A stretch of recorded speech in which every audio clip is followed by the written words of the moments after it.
Lo llevo a estas horas donde hemos visto que Keiko Fujimori se ha puesto a la cabeza en la contabilidad de actas. ¿Había visto unas elecciones tan cerradas? Nunca. Usted que investiga mucho de historia política. Nunca.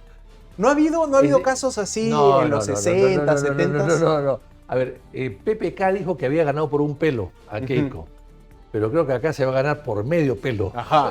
Bueno, en el caso No, de Castillo fueron un poco más de 40.000 votos. Claro, pero acá parecería que se va a ganar por 10 o por 15. Menos de 1.000 está ahorita el contador. Bueno, Claro. entonces acá se va a ganar por 1.000, 10.000, o sea, medio pelo o un cuarto de pelo. O sea que, ¿Y qué nos dice eso Eso nunca ha pasado. de la política yo peruana? le puedo decir una cosa. La única vez que pasó algo parecido fue en 1962, cuando había en el Perú 3 o 4 millones de habitantes, o 5 creo que eran, y el año 62 se requería, de acuerdo a la constitución de aquella época del año 33, se requería un tercio para ganar las elecciones. O sea, el que Correcto. pasaba un tercio ganaba. Había que pasar un tercio, ¿no? 33%. Así es, 33.33. Claro. Y el 62 sacó ahí a la torre 32.72 y Belaúnde 32.62. O sea, entre uno y otro había décimas y solamente 20.000 votos. No, 20.000 votos de una población diferente a la nuestra. Era otro peso. Era digamos, otro país, era mucho más pequeño. ¿Odría también estaba en esa elección? Odría sacó 28%. Ajá. Belaúnde y la torre 32.6 y Odría 28%. ¿Eso qué condujo? A un jurado que se demoró 60 días o más en dar los resultados y al final el resultado ¿cuál fue? Un golpe de Estado. Claro. Ese fue el resultado. Entonces, eso, y por eso es que la Constitución después cambia el sistema de elección. Ese sistema de elección que se escogió en ese momento y que era del Perú, lo copió Bolivia. En Bolivia, durante 25 años, el Congreso eligió siempre entre los dos primeros a un presidente, porque la ley peruana decía, si tú no llegas al 33%, el Congreso elige. O sea, no entre había los la figura tres. de la segunda vuelta. No había segunda vuelta. La segunda vuelta la hacía el Congreso. Claro. Elige de los tres a uno. Qué interesante. En Bolivia, parte de la historia claro, y en política, Bolivia ¿no? copió la Constitución peruana y ahí así funcionó. Y durante 25 años los presidentes fueron elegidos por el Congreso. Bueno, ahora Bolivia tiene sus propios problemas. ahora tiene otros problemas. Ajá. Bueno, Pero lo que quiero decir con esto es que lo que sirve en un país no necesariamente sirve en en el otro país. otro, claro. No, y el caso peruano, dicen mucho los politólogos y los historiadores, es un caso muy peculiar. Muy El caso peculiar. peruano es, la peculiaridad de la política peruana es sui generis. Porque además Ahora, el sur es diferente al norte. El sur vota diferente al norte. pongámonos en ese ejemplo. Gobierno fujimorista, 100 primeros días, ¿cuál es el desafío de Keiko Fujimori como presidenta? Con ese sur Sí. que no votó por ella. Bueno, tiene que ganarse al sur, sí o sí. Su principal esfuerzo, si gana por supuesto, es dedicarse al sur. El sur es muy importante. El sur, según Bazar, era lo más rico del Perú y por lo tanto los ricos del sur eran los ricos más ricos del Perú. El sur era muy importante, fue fraccionado, se perdió el Alto Perú en una época determinada y después se perdió Arica y se perdió Tarapacá, etc. Entonces el sur fue mucho más importante. Pero el sur, hasta la guerra con Chile, digamos, el sur era el 30-35% de la población del Perú. Hoy día es 15%. Claro. Y en esa época Lima tenía el 15% de la población del Perú. Hoy día tiene el 35%. Claro, más del 30%. ¿Ya? Hoy día la costa, que es el 12% del Perú, tiene el 30% o más de toda la población del Perú. Ahora, ¿por dónde pasan esos gestos que tendría que hacer un gobierno fujimorista con el sur? ¿Por nombrar a personas vinculadas socialmente a esa parte del país? ¿Por hacer, por ejemplo, lo que hizo Castillo en su momento? ¿Descentralizar el gabinete? ¿Se necesitan gestos? ¿Qué se necesita? Bueno, eso de descentralizar el gabinete es una saludo a la bandera, realmente. Lo tomó Dina también, Sí, lo hemos claro, visto. pero no, hay que dedicarle esfuerzo, plata y proyectos. El agua es fundamental, la salud es fundamental en el sur, la infraestructura en el sur es fundamental. Hay que recordar que, por ejemplo, el tren famoso que se hizo pensando en la sierra llega solamente a Huancavelica. Ese tren debería llegar a Ayacucho, a Purímac y llegar a Cusco, empalmar con el tren de Cusco-Puno y Cusco-Arequipa. Y le pongo un ejemplo. Atahualpa, el gran inca nuestro, el último que sucumbió como gobernante del Imperio Incaico, Atahualpa cuando se iba de Cusco a Quito, se iba por las sierras, por los caminos del Inca, nunca bajaba a la costa. Hoy día tú, después de 500 años, hoy día después de 500 años, tú quieres hacer ese recorrido, no puedes hacerlo, tienes que bajar a la costa y volver a subir. Tienes que salir a la Panamericana y... Exacto. Entonces, por eso es que la sierra se ha abandonado. Por eso es que la sierra todos apoyan a Sánchez mayoritariamente, ¿no? La sierra... O al anti-establishment. La sierra, ¿no? que era el eje de desarrollo del país, ha dejado de serlo. Se dice, por ejemplo, que el campo, la urgencia puede ser desarrollar más el agro. Campo del sur no es tan fértil como el campo del norte, dicen. Proyectos de irrigación. No, es que, bueno, los proyectos de irrigación son grandes en la costa, pero insisto, la costa es el 12% solamente del territorio nacional, 66% es la selva. ¿Dónde está el potencial del sur que tiene que ver el próximo presidente? Bueno, la minería, la agricultura, también, por supuesto, fundamental. Hay andenerías abandonadas en todo el sur del Perú. Hay, no sé, alguien habló de 650.000 hectáreas, no creo que sea tanto, debe ser quizás 65.000 probablemente, pero hay muchas andenerías abandonadas que se podrían estar produciendo hoy día sin ningún problema.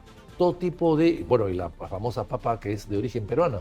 Entonces yo creo que hay que desarrollar la sierra. Lo que ha pasado es lo siguiente, que por economía, facilidad, cuando empezamos a hacer carreteras ante la llegada del automóvil, digamos, hicimos lo más fácil, que es una carretera en la costa, la Panamericana. Claro, una línea que corta el país, recta, claro, una línea recta. Entonces, en toda la costa. Pero la costa estaba bien servida por el cabotaje. No necesitaba en realidad eso. La sierra sí, porque no hay ríos navegables y no hay mar. Claro, este es el momento para ser visionarios con el país. Así es. Y ahí me sacará la carta de la marginal de la selva. Exactamente. La Belaúnde Terry. Entonces, pues Belaúnde se dio cuenta de ese detalle en los años 60 y dijo, bueno, si hay una Panamericana en la costa, hagamos otra Panamericana en la ceja de selva, o sea, detrás de las montañas, en la selva alta, ¿no? Hagamos una Panamericana, una marginal que ahora lleva su nombre, para equilibrar el país, que el país está un poco inclinado, digamos, hacia la costa, o sea, que el bote se enderece un poco y que pueda gobernar. Y luego después hacemos la marginal o la... Sí, hay una marginal de la sierra también, que une Cusco a Bancay, exactamente, ¿no? Eso hay que hacerlo también. Entonces hemos hecho la marginal de la selva, que se han hecho 1.600 kilómetros, que no está completa, todavía falta, y falta la carretera panamericana de la sierra, digamos, por llamarlo de alguna manera, y que también le faltan algunos trazos importantes.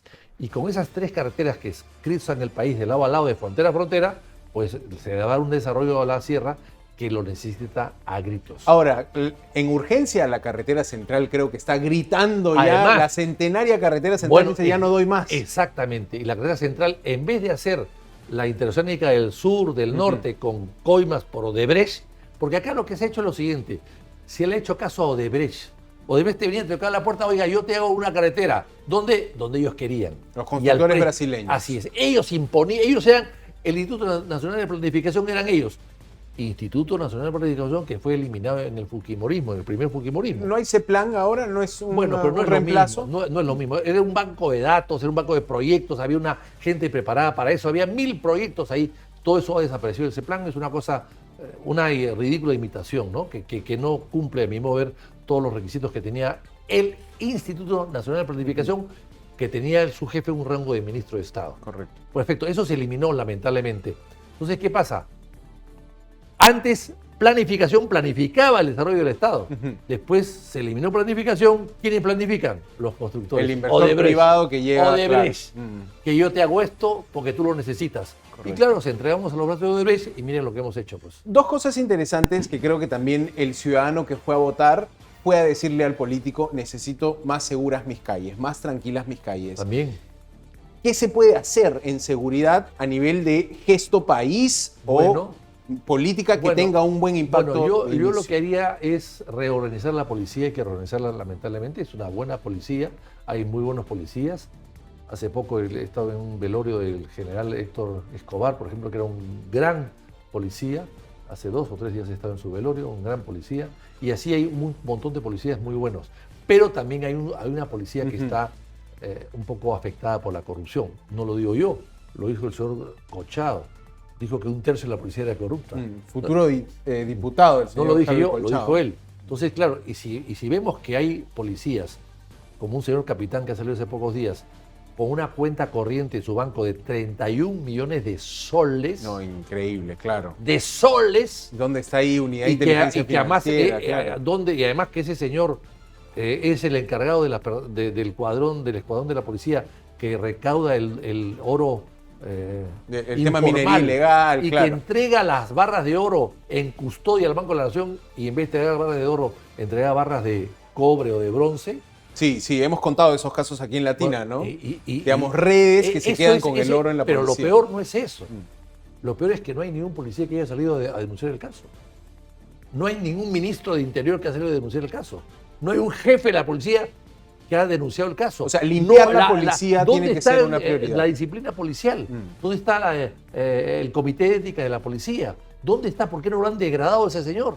¿Por qué lo han puesto en vitrina para decir quién es? ¿Y cómo ha hecho una fortuna tan grande así? O sea, ¿dónde está? Ese es el problema.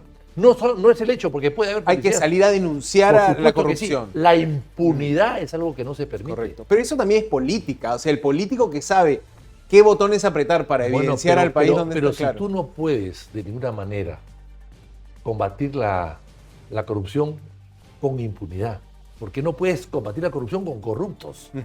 Tienes que tener un equipo Tú limpio. tienes que fuera de combatir la corrupción con gente que no es corrupta. Y acá nos hemos acostumbrado a que los corruptos persiguen a otros corruptos. Ahora, y al final ellos se quedan con la corrupción. Ahora, para ir cerrando, quiero mostrar una imagen, que es la imagen de la distribución de la Cámara de Senadores y Cámara de Diputados. Ahí la tenemos en pantalla, ¿no?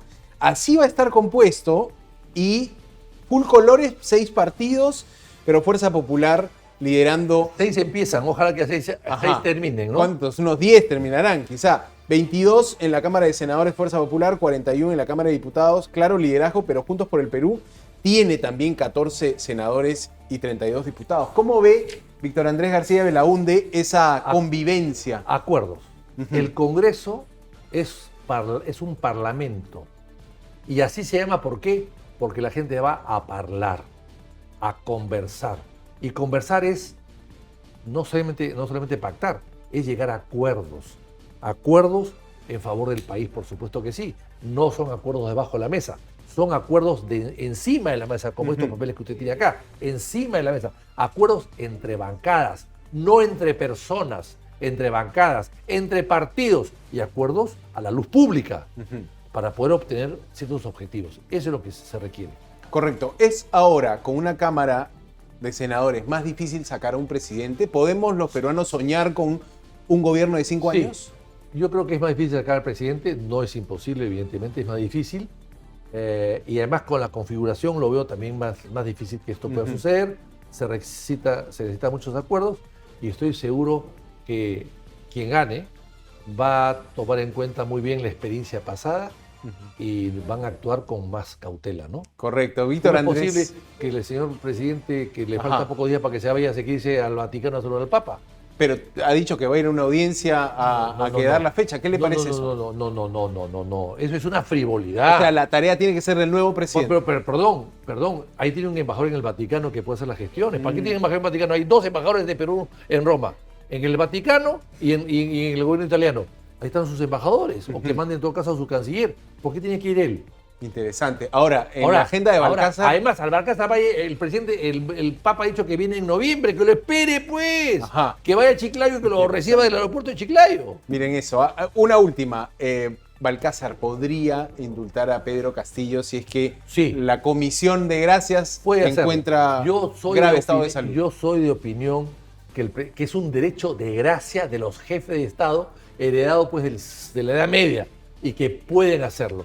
La Comisión de Gracia o la que exista en el Ministerio de Justicia puede opinar, pero no le puede ordenar al presidente que no lo haga.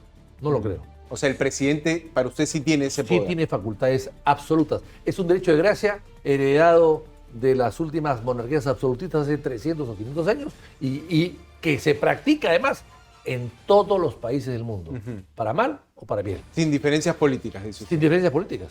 privilegiando que se trata de un Bueno, ex el jefe de señor Estado. Trump llegó al gobierno y indultó a todos los forajidos que vengan a saltar. Biden indultó a su hijo. Y Biden indultó a su hijo, nada menos.